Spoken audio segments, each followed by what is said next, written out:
안녕하세요. 배구도사입니다. 2025년 4월 한국 여자 배구가 태국에 연패를 당했습니다. 그것도 올스타전이라는 자존심 대결에서 말이죠. 이 대회를 단순한 이벤트성 경기라고 보는 시각도 있지만 경기력의 완성도나 준비 기간을 생각하면 결코 가볍게 넘길 수 있는 패배는 아니었습니다. 무엇보다 연봉이 3배 이상 차이 나는 한국이 태국에게 결과적으로 완패를 당했다는 점에서 많은 이들의 우려를 자아내고 있습니다. 지난 4월 19일과 20일 화성종합체육관에서 열린 한국과 태국의 여자 배구 올스타 슈퍼매치에서 1차전, 2차전 모두 태국이 3대1로 승리했습니다. 한국은 단 한 세트만을 따냈고 나머지는 모두 내줬습니다. 역대 전적에서도 한국은 이제 2승 4패로 열세입니다. 한국 여자 배구의 자존심이 처참히 무너졌습니다. 이 경기에서 가장 인상 깊었던 선수는 단연 타나차 쑥소시였습니다. 도로공사 소속으로 한국 팬들에게도 익숙한 타나차는 공격 성공률 75%를 기록하며 양팀 통틀어 최다 득점인 23점을 올렸습니다. 특히 최근 할머니상을 당한 상황에서도 흔들리지 않는 경기력을 보여주며 정신력과 실력을 모두 겸비한 선수임을 다시 한번 입증했습니다. 반면 한국은 정윤주와 이선우가 각각 20점, 17점을 올리며 분전했지만 전체적인 조직력이나 토스의 정확도, 리시브의 안정성 모두에서 태국에 밀렸습니다. 정윤주는 경기 후 키는 작지만 탄력과 토스가 빠르고 정확하다며 태국 선수들의 탄탄한 기본기에 놀랐다고 밝혔습니다. 이선우 역시 우리는 3일밖에 준비 못했고 태국은 3개월을 준비했다고 들었다며 손발 맞출 시간이 부족했던 점을 아쉬워했습니다.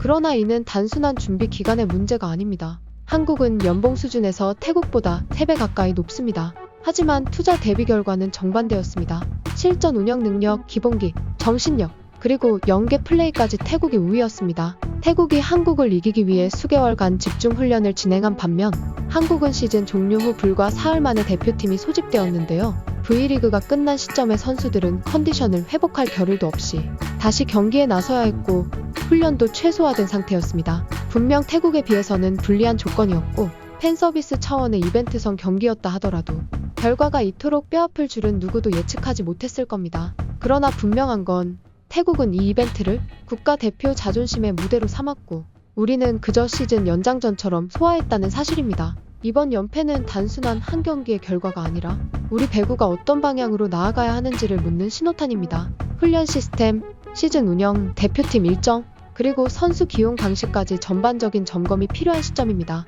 특히나 아시아에서 우리보다 연봉이 낮고 체격 조건이 열세인 팀에게조차 경기력에서 밀리는 현실은 누구보다 뼈아프게 받아들여야 할 것입니다. 과연 이 상황을 계기로 한국 배구는 변할 수 있을까요? 이번 태국과의 올스타전 준비 과정을 돌아보면 한국 배구가 나아가야 될 방향을 조금이나마 예측할 수 있는데요. 먼저 태국의 준비 과정을 살펴보면 태국 대표팀은 이번 슈퍼매치를 위해 약 3개월 동안 집중 훈련을 진행했습니다. 국내 리그를 마친 후 소집된 선수들은 장기 캠프를 소화하며 조직력을 다졌고 실전 감각을 유지하며 대회에 임했습니다. 연습 경기, 체력 훈련, 세트 플레이 등 전반적인 경기력을 다듬는 데 집중했습니다. 반면 한국은 시즌 종료 후 고작 3일 만에 훈련에 돌입했습니다. 정상적인 컨디션 조절도 전술 훈련도 어려운 일정이었고 선수들은 개별 피로 누적 상태로 합류한 경우가 많았습니다. 심지어 이선우는 조금만 더 맞추면 우리도 밀리지 않을 것 같다고 말했지만 실제 경기 내용은 그 이상으로 격차가 컸습니다. 무엇보다 연봉 차이를 생각하면 이 패배는 더 아프게 다가옵니다. 한국은 국내 최고 연봉 선수들이 시즌 내내 뛰고 있으며 전체적인 리그 연봉 수준이 태국보다 약 3배 이상 높다고 알려져 있습니다. 그러나 경기력은 그에 걸맞지 않았습니다. 단순히 선수 개인의 문제가 아닙니다. 시스템, 훈련 방식, 지도력, 장기 전략 등 전반적인 구조의 차이가 이번 경기에서 드러난 것입니다. 또 하나의 차이는 기술과 감각의 차이입니다. 정윤주가 태국은 토스가 빠르고 정확하다고 말한 것처럼 태국은 이미 단연간의 대표팀 시스템 운영을 통해 세밀한 배구를 익혀왔습니다. 작은 키에도 불구하고 탄력과 타이밍, 빠른 볼 전개로 승부하는 스타일은 전형적인 유럽식 파워 배구와는 또 다른 경쟁력을 보여주고 있습니다. 그에 비해 한국은 리시브 불안, 연결 불안, 그리고 순간적인 전술 변화에 대한 미숙함이 반복되고 있습니다. 오랜 기간 대표팀에 이어져 온 시스템도 이제는 재정비가 필요하다는 지적이 많습니다. 대표팀이 단기간 소집되고 시범 경기처럼 경기를 치르다 보니 시즌과는 전혀 다른 경기력이 나온다는 점도 반복되고 있습니다. 이번 경기의 교훈은 분명합니다.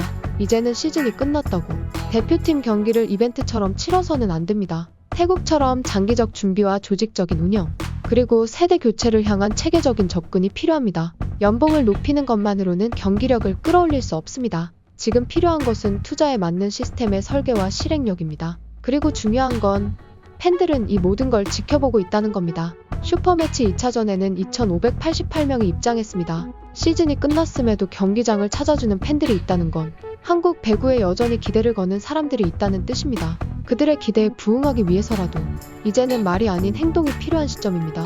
대표팀이 대표답게 움직이기 위한 근본적인 변화, 그것이 지금 한국 여자 배구가 직면한 가장 시급한 과제입니다. 앞으로 한국 여자 배구가 태국을 넘어서 아시아 최정상에 설 수 있을지 계속해서 지켜보겠습니다. 지금까지 배구도사였습니다.